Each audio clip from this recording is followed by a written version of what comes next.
Hello students, last video में हमने chapter 1 NCERT chapter 1 electric charge and field की exercise के 7 जो क्वेश्चन हैं वो सोल्व कर लिए थे। आज का जो वीडियो है इसमें हम क्वेश्चन नंबर 8 से स्टार्ट करने वाले हैं। सो स्टार्ट करते हैं। देखिए, और क्वेश्चन नंबर 8 जो है उसमें ये है 2 point charge Q A equal to 3 microcoulomb, Q B equal to -3 microcoulomb are located 20 centimetre apart in vacuum. ये कर लिया था हमने, 8 तक हमने कर लिए थे। 9th से स्टार्ट करते हैं। क्वेश्चन नंबर 9 है a system has 2 charge Q a is equal to 2.5 10 raised to power -7 coulomb. तो लिख लेते हैं, सिस्टम के पास 2 चार्ज हैं, क्यू ए है, उसकी जो वैल्यू है Q A that is equal to 2.5 into 10 raised to power 2.5 into 10 raised to power -7 micro क्या है, कूलम है, कूलम है। और क्यू बी की जो वैल्यू है, क्यू बी है हमारे पास -2.5 into 10 raised to power -7 -2.5 into 10 raised to power -7 coulomb है। Okay,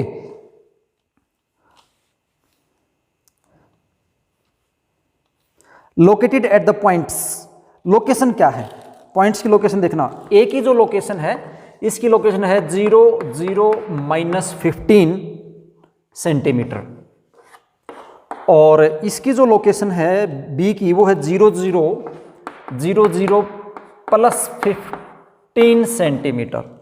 okay, respectively. What are the total charge and the electric dipole moment of the system. इस सिस्टम का total charge कितना है और इलेक्ट्रिक डाइपोल मोमेंट कितना है वो आपको बताना है। तो सिंपली आपको टोटल चार्ज तो दिखाई दे रहा है, Q is equal to, charge की एक प्रॉपर्टी आपने पढ़ी थी, प्रॉपर्टीज ऑफ चार्ज में, और उसमें एक प्रॉपर्टी आपने पढ़ी थी कि electric charge is additive in nature. देखिए, न्यूमेरिकल सोल्व कर रहे हैं तो न्यूमेरिकल सोल्व करने का अकेला पर्पज हमारा ये नहीं है कि हमने वैल्यूज लिखी, रिजल्ट निकाल दिया, दैट इज एनएफ। ये एनएफ नहीं है। हम क्या करेंगे, इसके जो कंसेप्ट पॉइंट है उनको डिस्कस करने वाले हैं। कैलकुलेशन मैं फॉर्मूला बता के कैलकुलेशन आपके लिए छोड़ दूंगा, कैलकुलेशन आप करते रहना।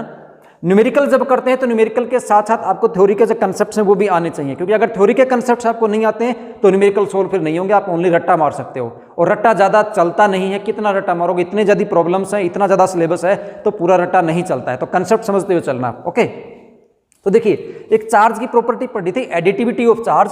उसमें आपने कहा था कि चार्ज एडिटिव इन नेचर है, और एडिटिव इन नेचर का मतलब है कि चार्ज को एल्जेब्रिकली ऐड कर सकते हैं। तो यहाँ पे एल्जेब्रिकली अगर चार्ज को ऐड करेंगे तो आपके पास हो जाएगा Q1 + QB, दोनों को ऐड करोगे तो नेट चार्ज कितना आ जाएगा, 0। नेक्स्ट पार्ट में पूछा इसका डाइपोल मोमेंट बताओ। तो देखिए, डाइपोल मोमेंट कैसे निकलेगा, पहले आप ये सोचिए।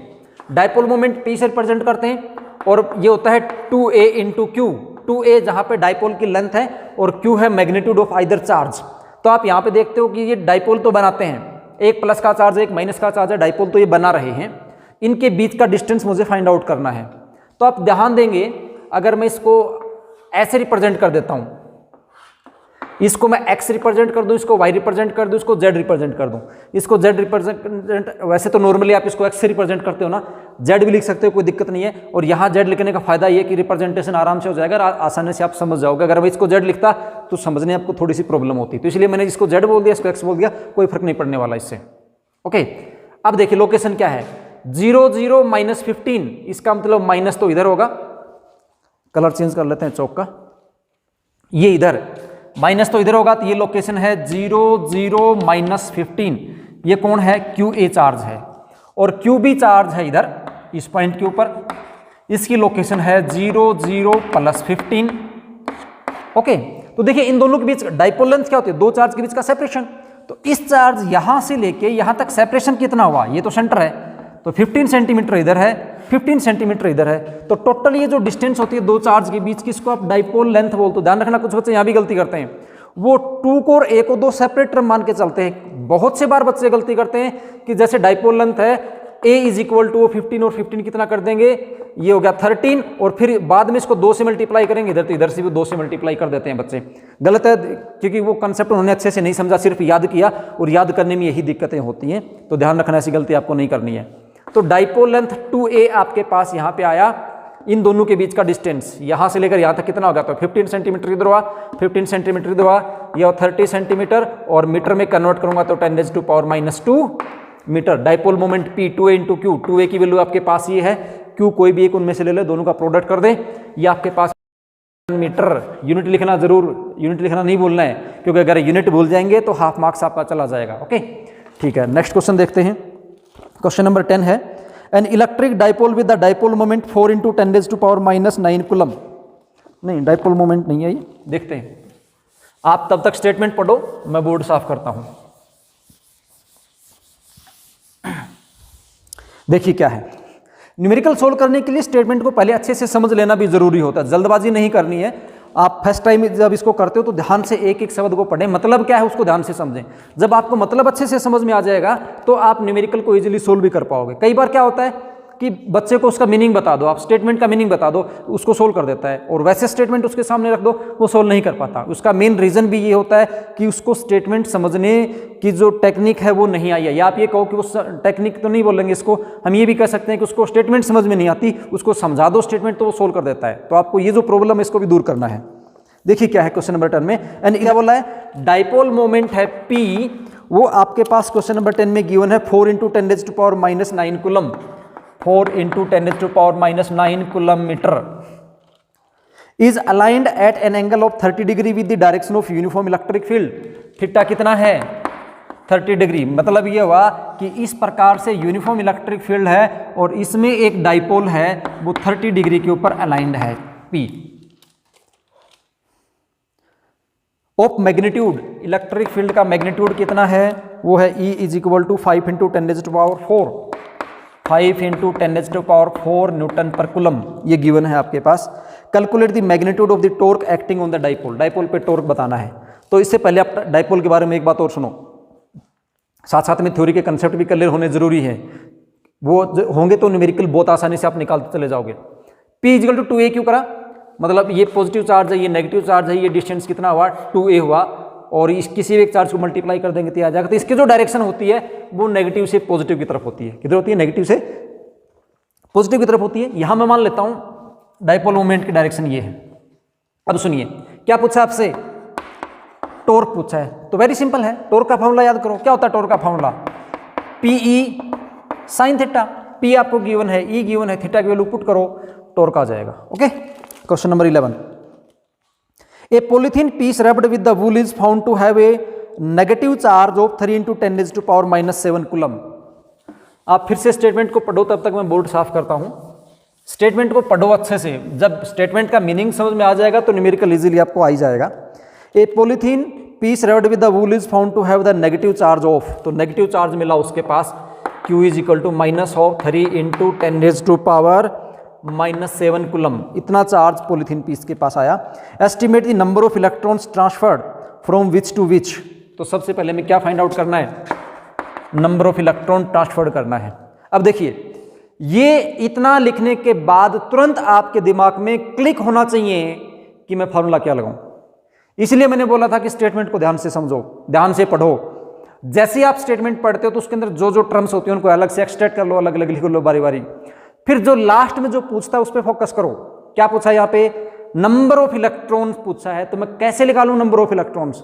देखो आपके पास क्या गिवन है, अब ये तो सिंपल सी बात है, जो चीज आपसे पूछ रखी है वो निकलेगी वहीं से, उसको आप फाइंड वहीं से कर पाओगे जो गिवन डेटा है। गिवन डेटा में ओनली आपके पास चार्ज है, तो चार्ज से नंबर ऑफ इलेक्ट्रॉन्स आपको निकालने हैं। तो आप जल्दी से रिकॉल करो कि क्या आना चाहिए, और आपको पता चल गया होगा कि ऐसा तो मेरे पास कोई रिलेशन जिसके अंदर Q भी आता हो, N भी आता हो, एक रिलेशन है Q = NE, जिसको हम क्वांटाइजेशन ऑफ चार्ज बोलते हैं। चार्ज क्वांटाइज्ड होता है ना, क्वांटाइजेशन ऑफ चार्ज, तो N जो है वो आपके पास आ जाएगा Q/E। और यहाँ पे हमारा जो Q हो माइनस है, और क्योंकि इलेक्ट्रॉन का चार्ज भी माइनस होता है, माइनस से माइनस कैंसिल कर देंगे तो जो N की वैल्यू आएगी वो पॉजिटिव ही आएगी। ये वैल्यूज हम यहाँ पे पुट कर देते हैं, that is equal to Q की वैल्यू आपके पास 3 × 10⁻⁷, और डिवाइडेड बाई E की वैल्यू हो जाएगी 1.6 × 10⁻⁹। ये यूनिट से यूनिट कैंसिल हो जाएगी, हमारे पास यहाँ पे ओनली एक नंबर आएगा। तो ये आपके पास देखो 1/, इसको ऐसे लिखो एक बार, 1/1.6 × 3 × 10⁻, इसको सोल्व करेंगे तो आ जाएगा 12। अभी ये 1/1.6 है ना, इसका जो रेशियो है 1 और 1/6 का, उसको आप याद करके रख ले, ये कई जगह आपको काम आने वाला है। ये जो रेशियो आपके पास ये आएगा 0.625 इंटू क्या होगा 3 और इंटू 10⁻12, इसकी आप कैलकुलेशन कर लेना, ठीक है। नेक्स्ट पार्ट में क्या पूछा गया है कि क्या इसमें कोई चार्ज का मास का ट्रांसफर हुआ है। तो आप देखेंगे कि जो मास होता है ना, उसका ट्रांसफर हुआ कि नहीं का उसको ध्यान से सोचना है आपको। एक बार चार्ज की प्रॉपर्टीज आप रिकॉल करो, और चार्ज की प्रॉपर्टीज में एक प्रॉपर्टी ऐसी भी थी, उसमें हमने बोला था कि charge is always associated with the mass.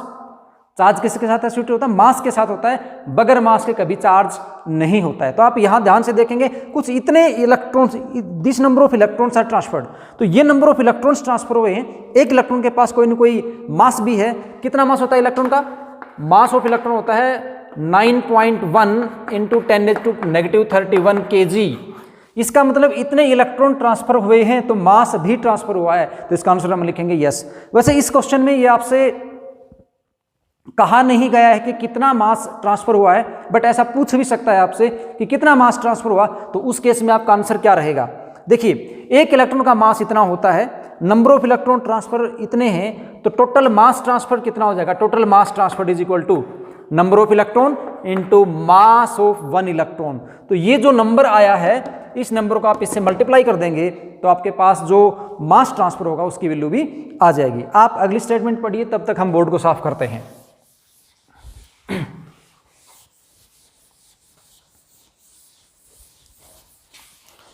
अगला क्वेश्चन जो है क्वेश्चन नंबर 12, और इसके अंदर कहा है two insulated charge copper spheres A and B have their centre separated by a distance of 50 centimetre.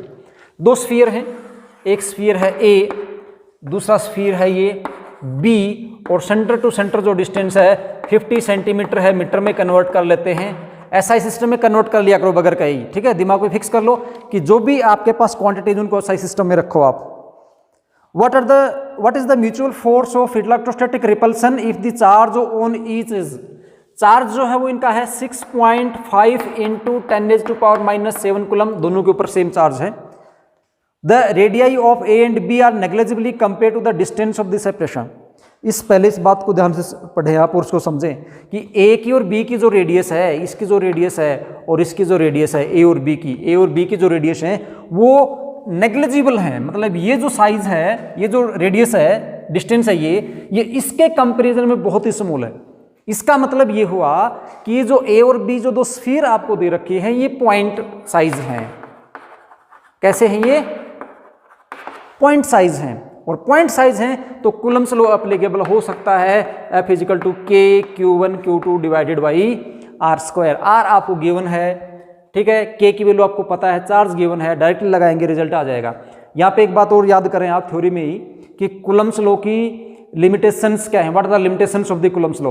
तो उसमें आप मेनली दो लिमिटेशंस जब देखते हैं तो पहली लिमिटेशन तो ये आती है कि कूलम्स लॉ जो होता है वो न्यूक्लियर रेंज में काम नहीं करता। न्यूक्लियर रेंज मतलब 10⁻⁻15 मीटर की जब रेंज आती है तब न्यूक्लियस शुरू हो जाता है, और inside the nucleus Coulomb's law काम नहीं करता है। क्यों काम नहीं करता है? कि न्यूक्लियस के अंदर न्यूक्लियर फोर्सेस काम करते हैं जो अट्रैक्टिव इन नेचर हैं। न्यूक्लियस है, न्यूक्लियस के अंदर आपको पता है प्रोटॉन्स होते हैं और उनके बीच में न्यूट्रॉन्स होते हैं जो न्यूट्रल होते हैं, मैं जीरो से रिप्रेजेंट कर रहा हूं। और आप देख रहे हो न्यूक्लियस के अंदर प्रोटॉन और प्रोटॉन के बीच में रिपल्सन नहीं हो रहा, उनके बीच में अट्रैक्शन है। जबकि कूलम्स लॉ के अकॉर्डिंग तो रिपल्सन होना चाहिए था, क्योंकि सेम चार्ज रिपल करते हैं, बट ऐसा नहीं हो रहा, उनका अट्रैक्शन हो रहा है। उसका रीजन ये है क्योंकि यहाँ पे एक न्यूक्लियर फोर्स काम करता है। इसका मतलब न्यूक्लियस के अंदर कूलम्स लॉ काम नहीं करता। और दूसरी जो लिमिटेशन है वो ये है, ये जो कूलम्स लॉ होता है ये पॉइंट चार्जेस पे काम करता है, बिग चार्जेस होंगे उन पे काम नहीं करेगा। तो इसमें जो लास्ट वाली स्टेटमेंट दे रखी, लाइन जो लिख रखी थी कि the negligibly compare to the distance of this separation, इसका मतलब यही था कि ये पॉइंट चार्ज हैं। और इसमें जो बी वाला पार्ट है उसमें क्या पूछा गया है, what is the force of repulsion if each sphere is charge double the above amount. Charge को डबल कर दो, इसको भी डबल कर दो, इसको भी डबल कर दो, तो मतलब 2 और 2 कितना हो गया यहाँ पे 4। And the distance between them is how, distance को हाफ कर दिया r/2 और उसका स्क्वायर। इसका मतलब क्या हो जाएगा r² और 2 का स्क्वायर हो जाएगा 4 × 4 और तो कितना होगा ये 16। मतलब जो न्यू फोर्स आएगा F' वो आएगा 16 time of the original force. मतलब फोर्स ऐसा करने से इंक्रीज हो जाएगा। ओके, क्वेश्चन नंबर 13 देखते हैं। स्टेटमेंट पढ़ो आप तब तक ध्यान से।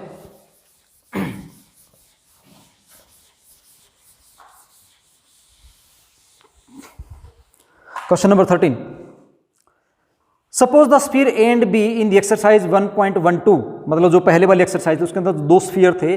चार्ज लिख लेता हूं फिर से। एक स्फीयर ये था, चार्ज था 6.5 × 10⁻⁻7 कूलम, और दूसरा ये था, इसका भी था 6.5 इंटू 10⁻⁻⁷ कूलम। इसका नाम ए स्पीयर था, इसका नाम बी था। Suppose the spheres A and B in the exercise 1.12 have identical size, a third sphere of the same size but uncharged is brought in contact with the first. इसके contact में एक third sphere को लेके आते हैं, third sphere जो अनचार्ज है मैंने इसके साथ कांटेक्ट में ले आया ऐसे, ठीक है। मैं एक बार इसका चार्ज Q1 कंसीडर कर लेता हूँ, Q1 नहीं Q कंसीडर कर लेता हूँ, क्योंकि दोनों बराबर थे ना। Q चार्ज मैंने दोनों के कंसीडर कर ली, जिसका मैग्नीट्यूड इतना था, मैग्नीट्यूड की बात हम बाद में करेंगे। और वो इसके मैं इसके कॉन्टैक्ट में लेके आया, ये अनचार्ज था।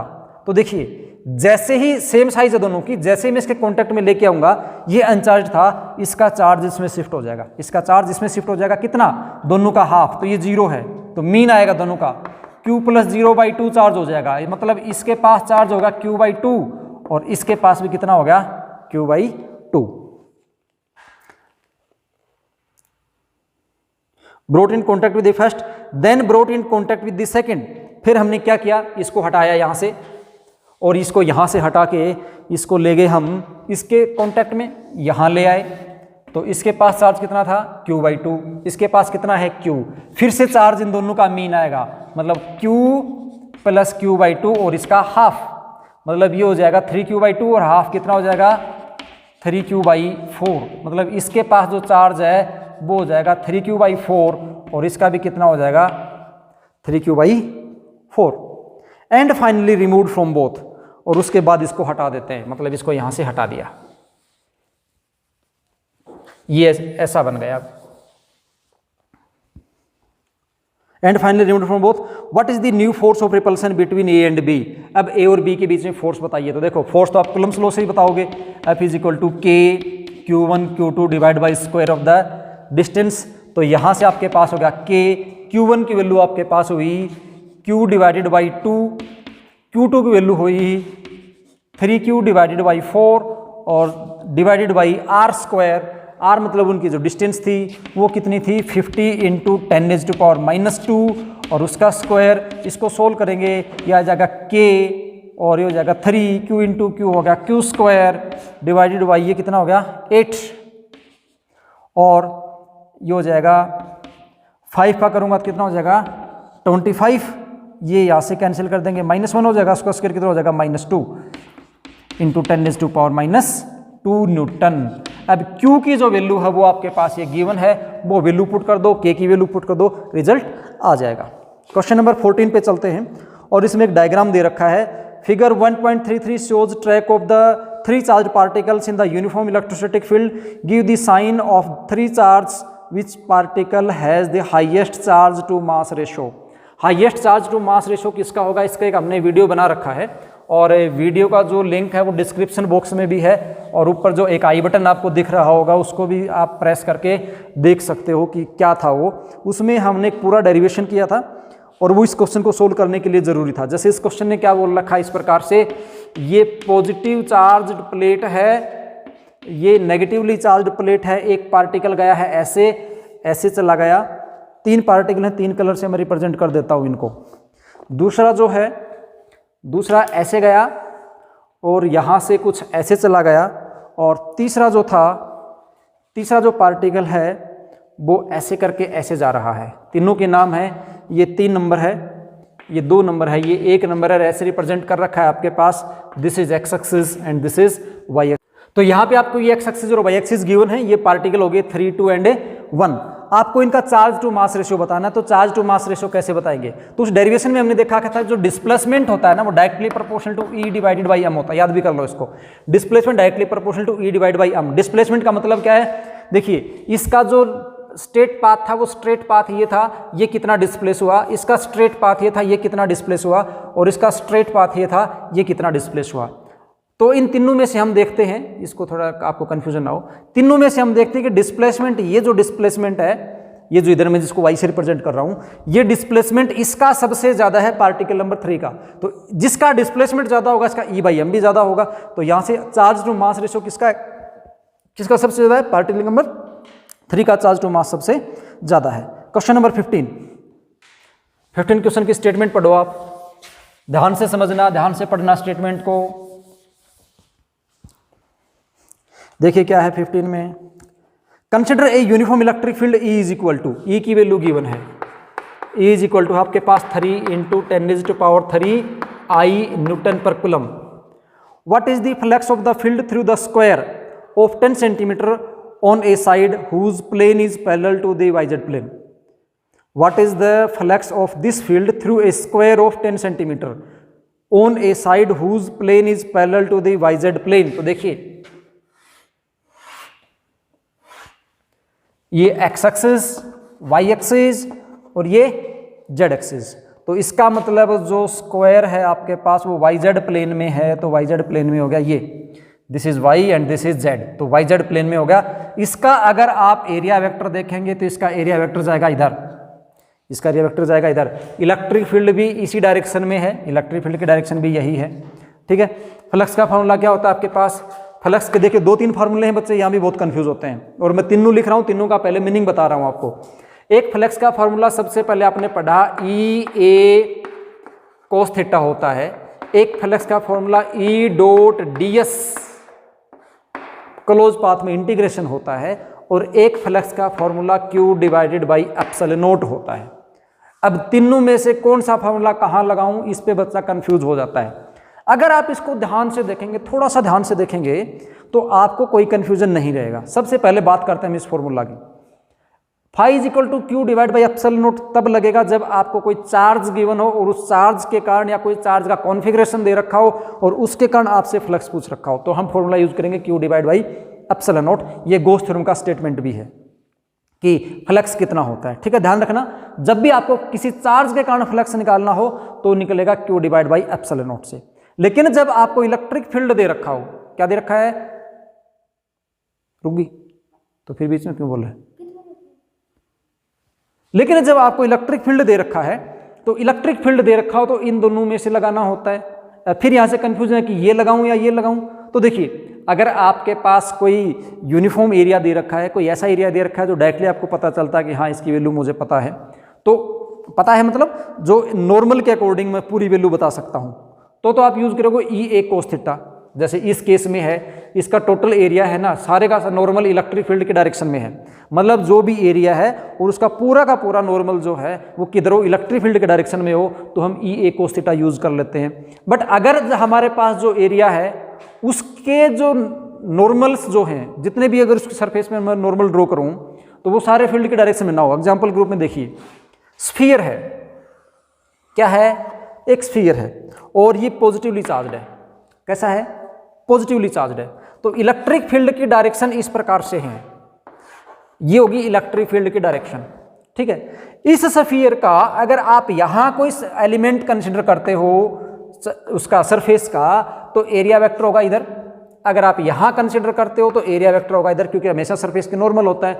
अगर आप यहां एरिया लेवल कंसिडर करोगे तो एरिया वेक्टर हो जाएगा इधर। तो इस केस में आप जो है direct E A cos theta use नहीं कर सकते, आप directly E A cos theta use नहीं करेंगे, तब आप E डॉट ds करेंगे। क्या करेंगे, E डॉट ds, उसको इंटीग्रेट करेंगे। ds भले ही बाद में 4πr² डायरेक्ट आप लिख दो, वैसे आप ऐसे कर सकते हो कि E A को मैं 4πr² लिख दूं, लेकिन डायरेक्ट लिखने के बजाय आप तब ये वे यूज करोगे, मतलब एक प्रकार से आपका आइडेंटिफिकेशन है कि मुझे E डॉट ds कब यूज करना है, ठीक है।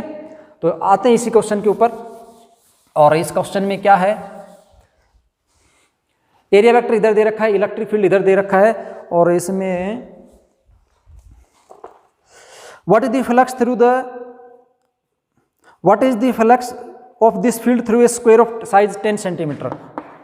ये कितना है, 10 सेंटीमीटर, तो स्क्वायर साइड टाइप में दिखना चाहिए, तो थोड़ा छोटा बना देते हैं इसको, अब स्क्वायर दिख रहा है, ठीक है।